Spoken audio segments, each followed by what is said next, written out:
नमस्कार दोस्तों, आज गणेश चतुर्थी का 8वां दिन है और मैं आज महाआरती के लिए बनाने जा रही हूँ गणपति बप्पा का सबसे प्रिय मोदक उकडीचे मोदक। उकडीचे मोदक बनाना थोड़ा टिपिकल है, लेकिन मैं आपको बिल्कुल आसान तरीके से इसे बनाना बताऊंगी, जिससे आप इसे बहुत ही आसानी से घर पर बना पाइएगा और गणपति बप्पा को भोग लगाइएगा। तो चलिए बिल्कुल सॉफ्ट ऑथेंटिक तरीके से ट्रेडिशनल उडीचे मोदक बनाना शुरू करते हैं।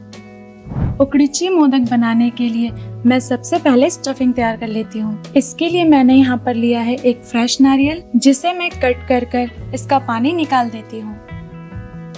अब मैं इसके हार्ड छिलके को छिलकर निकाल लेती हूँ ताकि स्टफिंग सॉफ्ट बने। आप चाहे तो बिना छिले हुए नारियल की स्टफिंग भी तैयार कर सकते हैं, लेकिन मुझे छिले हुए नारियल की स्टफिंग खाने में ज्यादा सॉफ्ट और स्वादिष्ट लगता है। इसलिए मैं जब भी स्टफिंग बनाती हूँ तो नारियल को इस तरीके से छीलकर ही बनाती हूँ। नारियल को छीलने के बाद अब मैं इसे पतले वाले ग्रेटर से बारीक बारीक ग्रेट कर लेती हूँ।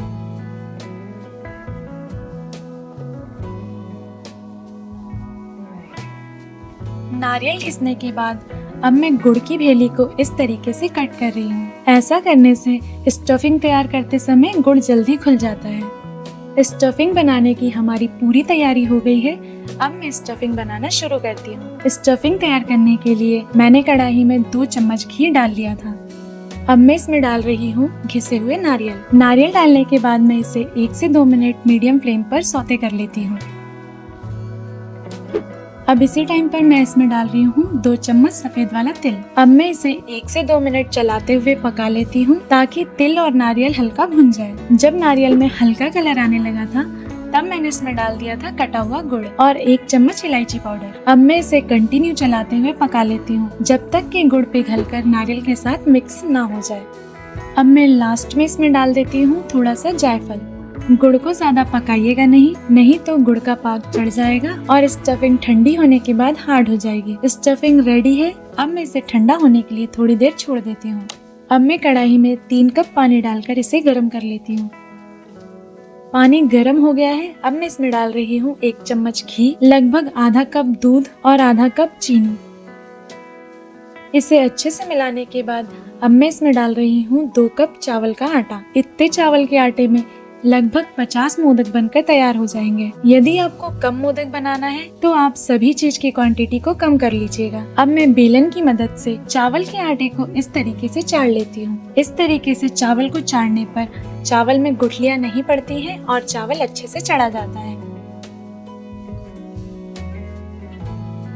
अब मैं इसे ढककर 5 मिनट स्टीम होने के लिए छोड़ देती हूँ। जब ये हल्का ठंडा हो गया था तब मैंने इसे एक बड़े परात में निकाल लिया था। चावल का आटा जब थोड़ा गर्म रहता है तभी इसे गूंथना पड़ता है, तभी जाकर डो सॉफ्ट बनता है। इसलिए मैं इसे पहले कटोरी से मल लेती हूँ।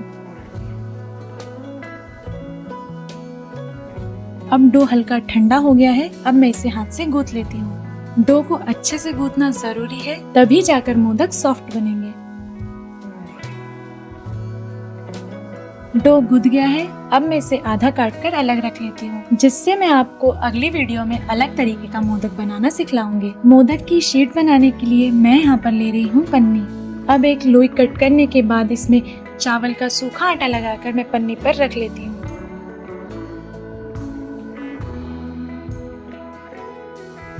अब मैं इसे एक प्लेट की मदद से प्रेस कर रही हूँ ताकि चारों तरफ से एक बराबर शीट बन सके। शीट को ज्यादा पतला नहीं करना है, वरना मोदक गढ़ते समय फटने लगेगा। तो देखिए, शीट की थिकनेस कुछ इस तरीके से होना चाहिए, न ज्यादा मोटा और न ज्यादा पतला। शीट बनाने के बाद अब मैं उंगली की मदद से इस तरीके से शेप दे लेती हूँ। मोदक का शेप देना थोड़ा टिपिकल लगता है, लेकिन आप जब इसे 1 से 2 बार गढ़िएगा तो आप इसे आसानी से बना लीजिएगा। ये देखने में थोड़ा सा हार्ड लगता है, लेकिन आप इसे बहुत ही आसानी से बना लेंगे। इस तरीके से शेप देने के बाद अब मैं इसमें स्टफिंग भर लेती हूँ। स्टफिंग भरने के बाद सभी को एक डायरेक्शन में घुमाकर मैं उंगली की मदद से मोदक को सील कर लेती हूँ। मैं इसे हल्के हाथों से घुमाते हुए बंद कर रही हूँ ताकि इसका डिजाइन खराब ना हो।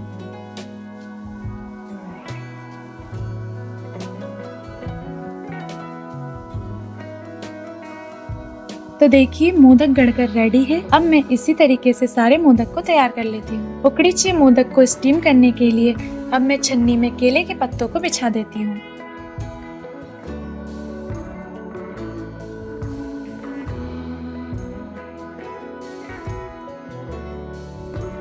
अब मैं इसे स्टीम करने के लिए इडली वाले कुकर को गैस पर चढ़ा देती हूँ। आप इसे प्रेशर कुकर या कढ़ाई में भी स्टीम कर सकते हैं।